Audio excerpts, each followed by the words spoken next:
Assalamualaikum warahmatullahi wabarakatuh. Alhamdulillahi rabbil alamin. Wassalatu wassalamu ala nabiyyina Muhammadin wa ala alihi wa ashabihi ajma'in. Amma ba'du. An Umar radhiyallahu anhu aidan qala بينما نحن جلوس عند رسول الله صلى الله عليه وسلم ذات يوم إذ طلع علينا رجل شديد بياض الثياب شديد سواد الشعر لا يرى عليه أثر السفر ولا يعرفه منا أحد حتى جلس إلى النبي صلى الله عليه وسلم فأسند ركبتيه إلى ركبتيه ووضع كفيه على فخذيه وقال يا محمد أخبرني عن الإسلام فقال رسول الله صلى الله عليه وسلم الإسلام أن تشهد أن لا إله إلا الله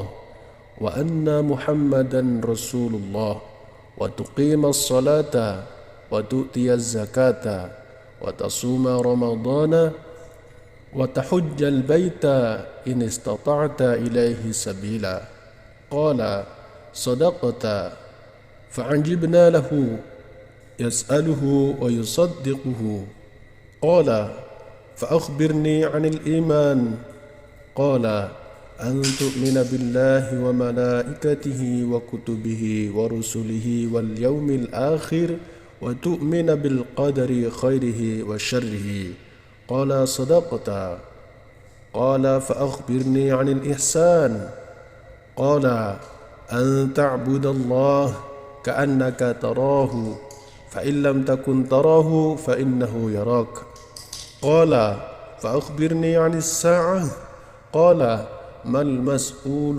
عنها بأعلم من السائل قال فأخبرني عن أماراتها قال أن تلد الأمة ربتها وأن ترى الحفاة العراة العلة رعاء الشاء يتطاولون في البنيان ثم انطلق فلبثت مليا ثم قال يا عمر أتدري من السائل قلت الله ورسوله أعلم قال فإنه جبريل أتاكم يعلمكم دينكم. Dari Umar radhiyallahu an juga dia berkata, ketika kami duduk-duduk di sisi Rasulullah sallallahu alaihi wasallam, suatu hari tiba-tiba datanglah seorang laki-laki yang mengenakan baju yang sangat putih dan berambut sangat hitam. Tidak tampak padanya bekas-bekas perjalanan jauh dan tidak ada seorang pun di antara kami yang mengenalnya. Hingga kemudian dia duduk di hadapan Nabi lalu menempelkan kedua lututnya kepada lututnya Rasulullah sallallahu alaihi wasallam.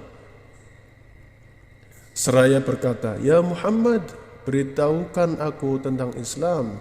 Maka bersabdalah Rasulullah sallallahu alaihi wasallam, Islam adalah engkau bersaksi bahwa tidak ada ilah Tuhan yang disembah selain Allah dan bahwa Nabi Muhammad adalah utusan Allah.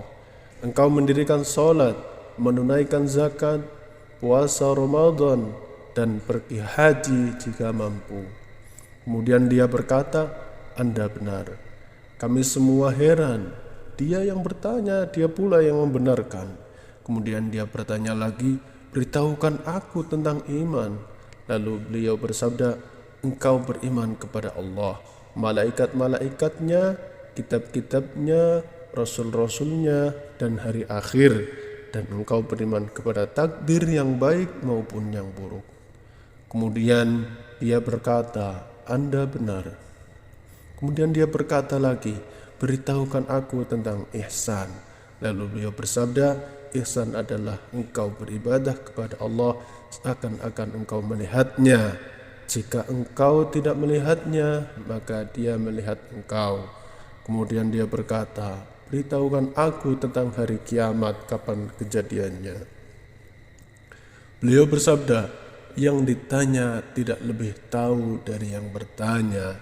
Dia berkata, beritahukan aku tentang tanda-tandanya.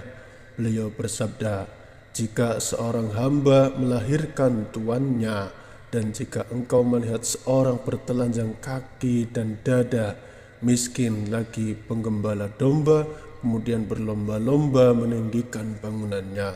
Kemudian orang itu berlalu dan aku berdiam sebentar. Kemudian beliau Rasulullah SAW bertanya, tahukah engkau siapa yang bertanya? Aku berkata, Allah dan Rasulnya lebih mengetahui. Beliau bersabda, dia adalah Jibril yang datang kepada kalian, bermaksud mengajarkan agama kalian. Hadis riwayat Muslim. Hikmah dari hadis ini adalah disunahkan untuk memperhatikan kondisi pakaian, penampilan dan kebersihan, khususnya jika menghadapi ulama, orang-orang mulia dan penguasa.